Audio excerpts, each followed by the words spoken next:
Ma'am, जिस तरीके से दिल्ली के मुख्यमंत्री अरविंद केजरीवाल क्यों बौखलाए हुए हैं जब ईडी छापेमारी कर रही है, अगर तमिलनाडु में छापेमारी हुई है तो उसकी बौखलाहट दिल्ली में क्यों? बौखलाहट तो शीश महल की है ना। शीश महल का जो पर्दा था वो सारा खुल गया है। जो कहा जाता है पर्दे में रहने दो, पर्दा ना उठाओ, वो हमारे मीडिया ने हमारा इतना बढ़िया काम किया है।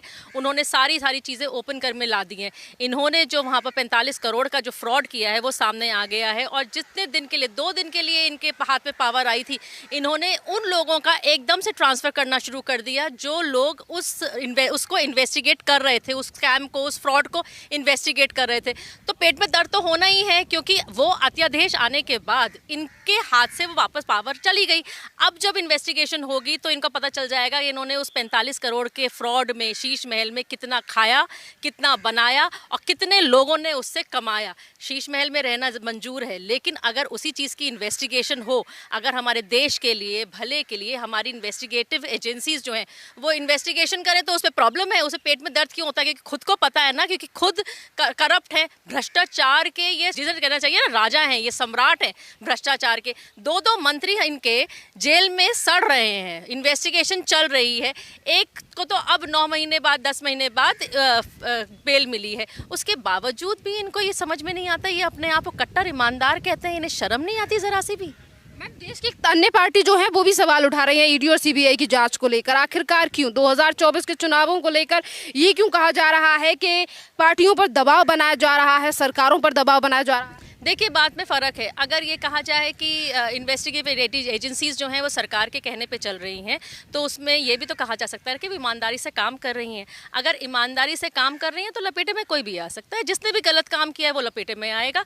अगर उनको लगता है कि भाजपा के कुछ लोग नहीं हैं, तो कुछ लोग भाजपा के भी पकड़े गए हैं। कुछ लोगों ने भाजपा वालों के भी रेड हुई है और उन लोगों ने पहले कुछ बोले बिना रेजिग्नेशन दे दिया। लेकिन इन्होंने तो अपने सत्येंद्र जैन से रेजिग्नेशन ही नहीं मांगा था, उसको तो मंत्री पद से हटाया नहीं था। जबकि ये लोग पहले बोलते थे कि जैसे ही हमारे यहाँ अगर किसी ने अगर एक ब्लेम भी आ गया ना तो हम वहाँ से इस्तीफा दे देंगे। लेकिन इन्होंने सारे के सारे भ्रष्टाचार अपने पास भर रखे हैं। सारे विदेश विपक्ष जो है वो एकजुट इसीलिए हो रहा है क्योंकि उन्हें पता है कि उनके इतने 70 सालों का जो भ्रष्टाचार है वो सब सामने लेके आ रही हैं इन्वेस्टिगेटिव एजेंसीज।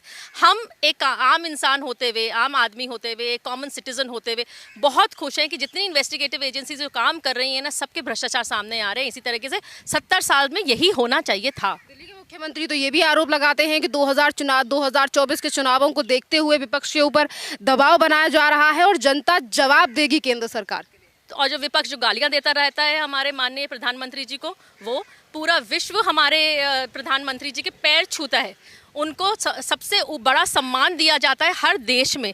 एक ही दिन में अगर कोई प्रेसिडेंट, किसी भी कंट्री का कोई प्रेसिडेंट, प्राइम मिनिस्टर कभी कोई पैर छूता है और कोई कहता है ये बॉस है हमारे विश्व के, विश्व गुरु बनने के रास्ते पे है हमारा देश।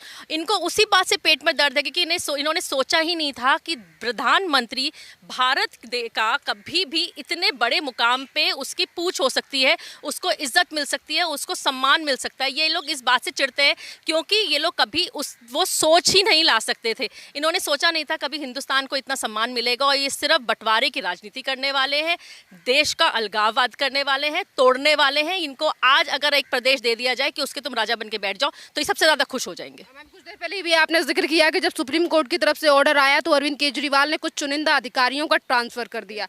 उसी अधिकार को लेकर केंद्र सरकार की तरफ से अध्यादेश लाया गया और उसी अध्यादेश को लेकर अरविंद केजरीवाल ने अभी पिछले ही दिनों दिल्ली के रामलीला मैदान में रैली की और कहा कि लोकतंत्र का गला घोटा जा रहा है देश में। और लोकतंत्र का जो गला ये लोग घोट रहे हैं, सरकार के जो हमारे आम इंसान हैं, हम नागरिक हैं, हम करदाता हैं, हमारे जो पैसे को लेके ये जो शीश महल बना के बैठे हुए हैं। कोविड के टाइम पे दिल्ली में कितना बुरा हाल था हमें पता है। हम उस टाइम काम कर रहे थे, वॉलंटरी काम कर रहे थे, उसके बावजूद भी हमें दिन रात परेशान रहते थे। जहाँ पर हम लोग जिन हॉस्पिटल्स में रात बेरात अरेंजमेंट करा पाते थे सिलेंडर्स का, वहाँ पर इनके मंत्री क्या कर रहे थे? सिर्फ आश्वासन दे रहे थे, झूठा आश्वासन। इन्होंने किया है दिल्ली को बर्बाद करके रख दिया है इतने सालों में। और क्योंकि अगर सरकार करती है, अगर हमारा केंद्र सरकार अगर कुछ काम करती है तो पहले ये बात बोलते हैं कि केंद्र सरकार हमें कुछ करने नहीं दे रही है, मोदी जी हमें कुछ करने नहीं दे रहे हैं। तो जब आप बाद में जब वोट मांगने जाते हो तो उस टाइम कैसे कहते हो कि हमने ये काम किया है इतने 5 सालों में, जब तुम्हें तो पहले तो केंद्र सरकार कुछ काम करने नहीं दे रही थी, उसके बाद तुम ये कहते हो कि तुमने ये काम किया है। महिलाओं का, अगर महिलाओं के यहाँ पर सुरक्षा का कहा है, दिल्ली में कोई सुरक्षा की कोई वो नहीं है, बुरा हाल हुआ है, हर चीज़ में करप्शन भरा पड़ा हुआ है, कौन सा काम सही हो रहा है यहाँ पर? हर जगह बुरी हालत हुई हुई है, उसके बावजूद भी ये अपने काम को बढ़िया बताते हैं।